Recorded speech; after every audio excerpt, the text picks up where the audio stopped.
Especially if you're using your vulcanus for the grilling steaks and fatty meat, you can time to time find some oil drips on the surface of the COR-TEN steel.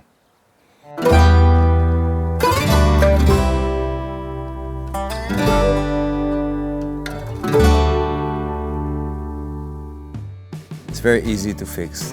What you need is sponge and some oil. You use sponge and oil for the COR-TEN steel.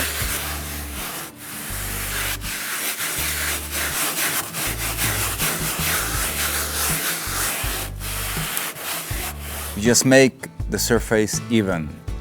The oil goes out naturally by the heat of using the vulcanus. So you don't be scared to have a oily grill forever.